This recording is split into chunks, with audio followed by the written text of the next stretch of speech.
오늘 복된 하나님의 말씀은 사도행전 7장 54절부터 8장 3절까지입니다. 스데반이 드디어 돌에 맞아 순교하는 그러한 장면이 나오죠. 조금 어이가 없다는 생각이 들어요. 스데반은 아주 정확한 이야기를 했어요. 너희가 그토록 집착하는 이 성전에 하나님이 계시지 않는다. 맞는 말이죠. 그러나 유대인들의 그 성전의 집착은 엄청났어요. 성전이 말하자면 결국에 우상이 되어버린 거죠. 마법의 장소가 되어버린 거죠. 오죽했으면 로마 군대가 AD 70년에 예루살렘을 포위하고 공격할 때 그들은 굳게 믿었어요. 하나님의 성전이 있는 곳인데 어떻게 함락되겠네.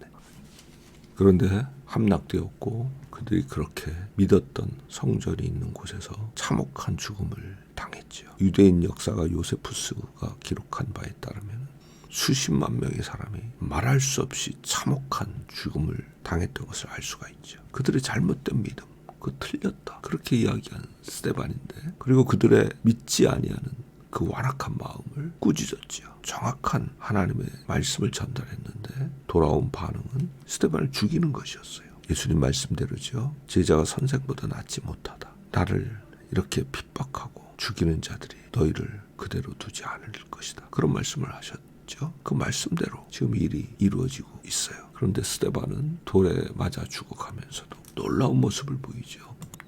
6장 15절에 보면 그의 얼굴이 천사의 얼굴 같았다고 했고요. 그가 아마 영안이 열려서 하늘을 보니 인자가 하나님 우편에 서신 것, 그것이 그에게 보였던 거죠. 자, 이 56절에 인자가 하나님 우편에 서셨다. 무엇이 생각나죠? 그렇죠. 다니엘서 7장 13절 14절 인자 같은 이가 하나님께 나와 왕권을 받으신 장면이 기록이 되어 있죠. 바로 그 왕권을 받으신 예수께서 일어서셔서 스데반을 맞이할 준비를 하고 계시는 거 아닐까요?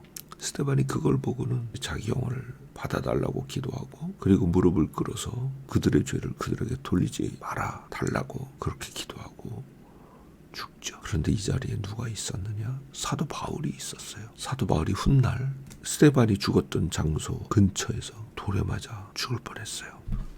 자, 사도행전 21장 30절 31절에 보면은 그들이 바울을 끌고 나가서 그를 죽이려 했어요. 그런데 마침 천부장이 이 이야기를 듣고 달려와서 바울을 구출했는데 그때 바울이 맞고 있었어요. 32절에. 아마 돌을 던져서 바울을 죽이려고 했겠죠. 그게 유대식의 처형 방식이었으니.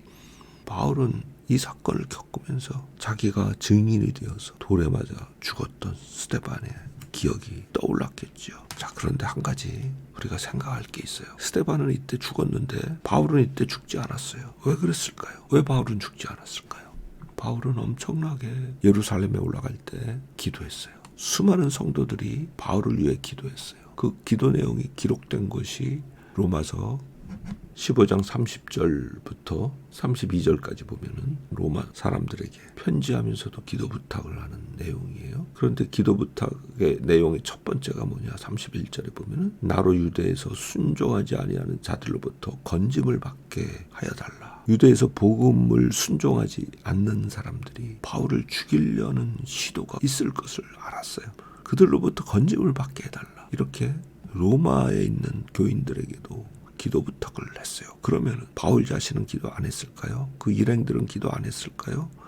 그리고 바울이 예루살렘까지 여행하는 길에 만났던 무수한 성도들에게 기도 부탁을 하지 않았을까요? 당연히 했죠. 사도행전에 그 기도했던 내용들이 여러 곳에 나오죠.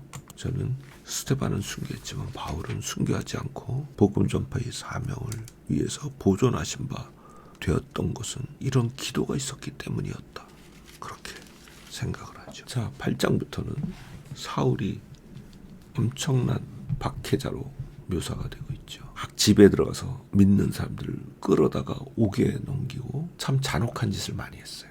사도행전 26장 10절에는 또 이렇게 직접 설명하죠. 많은 성도를 옥에 가두고 죽일 때 찬성 투표를 했고 또 모든 회당에서 여러 번 형벌을 했고 강제로 모독하는 말을 하게 하였어요.